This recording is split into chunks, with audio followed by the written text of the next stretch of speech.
Fits ആണെന്ന് പറഞ്ഞിട്ടാണ് കൊണ്ടുപോയത്. അവിടെ നിന്ന് ഡോക്ടർ കാണുകയാണ് ഈ കുട്ടി വാസ് ബ്രോഡ് ഡെഡ്.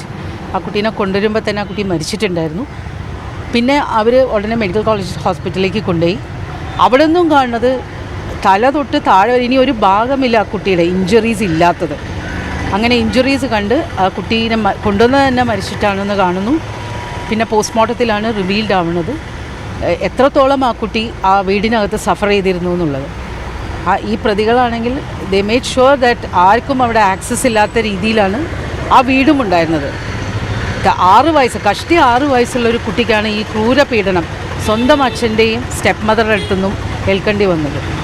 അപ്പോൾ താഴത്തെ വിധി വെറുതെ വിട്ട വിധി 302 വെറുതെ വിട്ട വിധിക്കെതിരെ സ്റ്റേറ്റ് ഫയൽ ചെയ്ത അപ്പീലിനകത്ത് അത് ഓവർടേൺ ചെയ്ത് ഇപ്പോൾ 302 തന്നെ കൺവിക്ഷൻ കൊടുത്ത് ഇന്ന് ഹിയറിംഗ് ഓൺ സെൻറ്റൻസ് ആയിരുന്നു.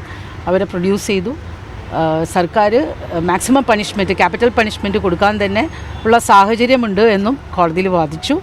കോടതി എല്ലാ കാര്യങ്ങളും പരിഗണിച്ച് അവർക്ക് ലൈഫ് ഇംപ്രിസൺമെൻറ്റ് 2 പേർക്കും കൊടുത്തു. ഈ ലൈഫ് ഇംപ്രിസൺ അതല്ലാതെ വേറെ എന്തൊക്കെ ജീവപര്യന്തം അല്ലാതെ മറ്റ് ശിക്ഷകൾ ഈ ഒഫൻസുകൾ ഇനി അത് ഓർഡർ വരുമ്പോൾ അപ്ലോഡ് ചെയ്യുമ്പോൾ ഇപ്പോൾ പെനാൽറ്റി ഫൈൻ ഉണ്ട് എല്ലാം ഉണ്ട്. ഇപ്പോൾ ശിക്ഷാവിധി വരുമ്പോൾ അപ്ലോഡ് ചെയ്യും. അനിയൻ്റെ മൊഴി നിർണായകമായിരുന്നു. കാരണം അനിയൻ ഒരു ദൃക്സാക്ഷിയും കൂടിയായിരുന്നു, പ്രോസിക്യൂഷൻ വിറ്റ്നസ് ആയിരുന്നു.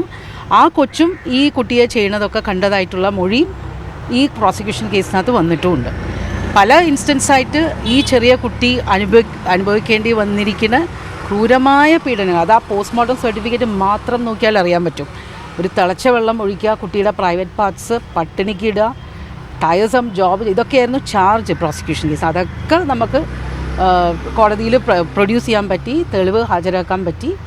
അതെല്ലാം പരിഗണിച്ചാണ് ഇപ്പോൾ കോടതി ഓവർടേൺ ചെയ്തിട്ടുള്ളത്. ഹൈക്കോടതി അതെ ഈ 2 പേർക്ക് സന്തോഷമുണ്ട്. ഒരേ ചാർജും ഒരേ ശിക്ഷ തന്നെയാണ് 2 പേർക്കും. 2 പേർക്കും 302 ശിക്ഷ ഉള്ളത്. 307 ചാർജ് ഉണ്ടായിരുന്നു, പക്ഷേ അതിൽ തെളിവില്ല എന്ന് പറഞ്ഞിട്ട് താഴത്തെ കോടതി തന്നെ ഇവിടെയും അങ്ങനെ തന്നെയാണ് ഫൈൻ.